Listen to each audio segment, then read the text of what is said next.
Yo, what is up guys, Crackerjacker80 here, and today I'm bringing you guys a little presentation about Black Ops 3 information we've had so far.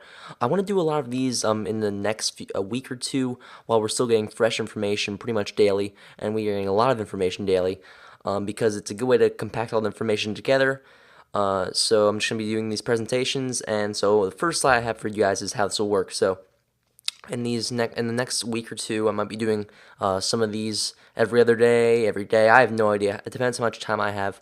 And as you can hear, I am feeling kind of sick right now. I have kind of a cold, so I'm not really in the mood to make too much of a complex video. But yeah, this is basically what I want to make. A few of these presentations about this. So the first little thing here is that we'll start with the earliest news and we'll end with the latest news. Pretty much a thing that everybody does in newspapers and articles, etc. And I want to be doing this for a week or two as long as we have fresh news and it seemed important. And also, I may have gameplay in the background instead of this because I know this is a little boring to look at.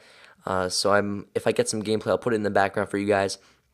And also the last thing is this will only be multiplayer. This will not be campaign or zombies information because multiplayer is what I care about and most of the people on my channel that are subscribed to me care about. So let's get right to it. First slide was the trailer on Sunday. So once again, maybe starting with the earliest news that we got going to the latest news. So obviously the earliest news was the trailer. And so the trailer was released on Sunday, April 26th at 1 o'clock Eastern Daylight Time. And it showed a few multiplayer clips in it. It was mostly campaign. But the main clips were underwater shooting and wall running, thrust jumping, as you guys probably saw in that trailer. And also, it showed some specialist abilities like that robotic arm that kind of shot at someone when it was pulled out, and I'll get to that a little bit later. So the next day was the Sunday, the 26th of April, after the trailer, so that was after 1 o'clock Eastern Daylight Time. And so a lot of news was released after that, so I'll be going through these. So the first thing is the Pick-10 system is back from Black Ops 2, and as you guys might notice, a lot of the stuff in these information things is back from Black Ops 2 because, as Treyarch knows and as we know, Black Ops 2 was very popular, so they're taking a lot of stuff back from Black Ops 2. So the Pick-10 system is back. This is only on current gen. Next, the specialist characters. So basically, these specialist characters, I think there are going to be 9 of them. There may be a little bit more than 9, but they all have their special abilities that you guys can use. You can level up these specialist characters as well, along with the regular leveling up, as in Prestige and stuff, and also gun, weapon XP. The next is the beta. So the beta, this is the first beta since World at War, and it's coming out 1 to 2 months before the game is actually launched, and then it'll last 1 to 2 weeks. Next is the gunsmith and the paint shop. The gunsmith is where you can add attachments and stuff to your gun, save them as preset things, so you can easily access your guns and your different variations on that gun. There are no stat variations, but you can add different attachments and stuff. And I think you can also change the name of your gun or something like that. We'll see how that actually works out when the game comes out. Next is the paint shop. You can create your own camos on 3 sides of your gun. And I think you have, excuse me, I think you have 64 layers in the paint shop camo editor. And so that will definitely be pretty cool. We'll see how that actually turns out as well, because there are a lot of problems with that, as you guys might notice. But yeah, we'll see how that turns out. Skill-based matchmaking is going to be similar to Black Ops 2. So if you guys didn't know, skill-based matchmaking has been in all the Call of Duty games basically since the Call of Duty 2.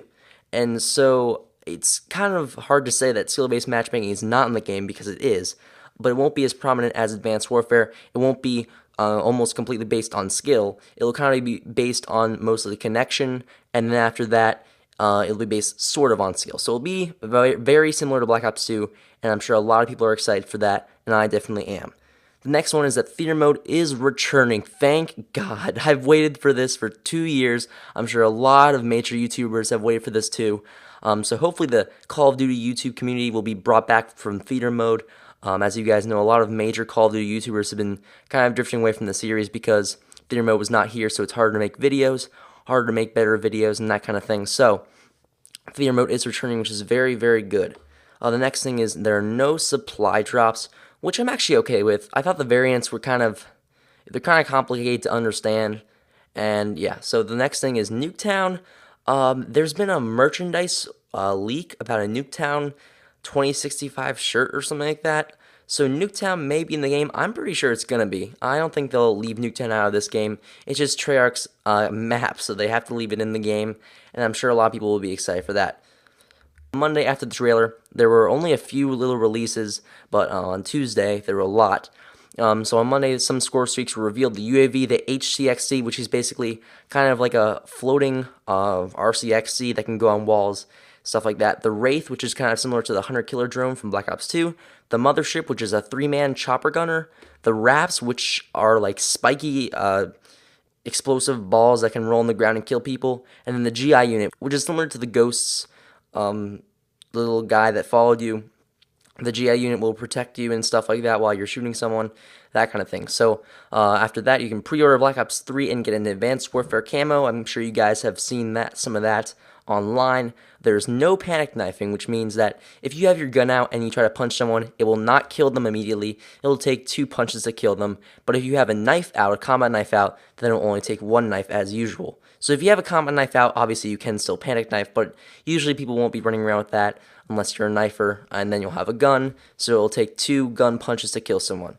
The last thing is no dolphin diving. There's going to be sliding coming back. It's been 3 years in a row since there's been no dolphin diving and sliding. So apparently just sliding works better with the game, and dolphin diving will not be returning. So Tuesday, as you can see, there's a lot of information. I'm going to be going through these really quickly so the video is not too long. But perks such as Dead Silence, Awareness, and Scavenger are returning. Toughness is not. Lightweight is not determined yet, but I'm pretty sure Lightweight will be coming back. I just feel like that's a primary perk that should be in every Call of Duty game. Next thing is the pregame lobby looks similar to Advanced Warfare with the gun variants being displayed as well as the specialist characters people are using. C4s will be in the game, but they will not arm until they hit the ground, which will make them a little bit less powerful, which is good because C4s were very, very overpowered in Black Ops 2.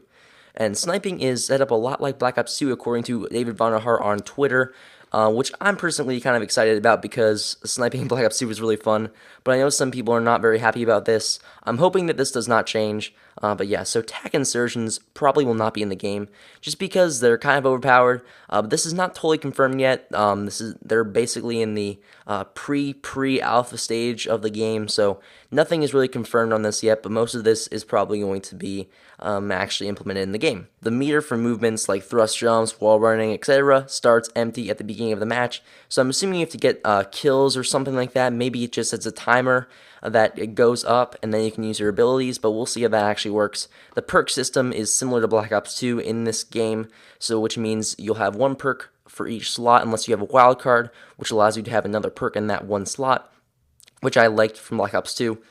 There's no nuke in this game or any game-changing ending score streak, just because Treyarch doesn't really like these. They've pretty much confirmed that there will not be a nuke or anything like that in the game. Fall damage is going to be in multiplayer, which is definitely interesting. It was not in Advanced Warfare unless you fell from a really high distance, and even then it was not that effective. But fall damage is going to be in this game, so that's why I think Lightweight will be a perk in this game. Flak Jacket is also a confirmed perk. I don't know why I put that at the bottom when there were a bunch of perks at the top, but Flak Jacket is confirmed to counter C4s, and also EMP grenades are in as well for taking out certain score streaks and that kind of thing.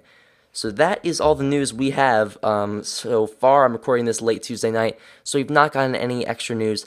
I've actually tweeted at David Vonderhaar asking him how long the bomb timers are going to be in Black Ops 3. He probably won't respond to me because he gets so many questions, but I'm kind of wondering about that because in Advanced Warfare they were really very long. So I'm hoping that they're a lot shorter in Black Ops 3.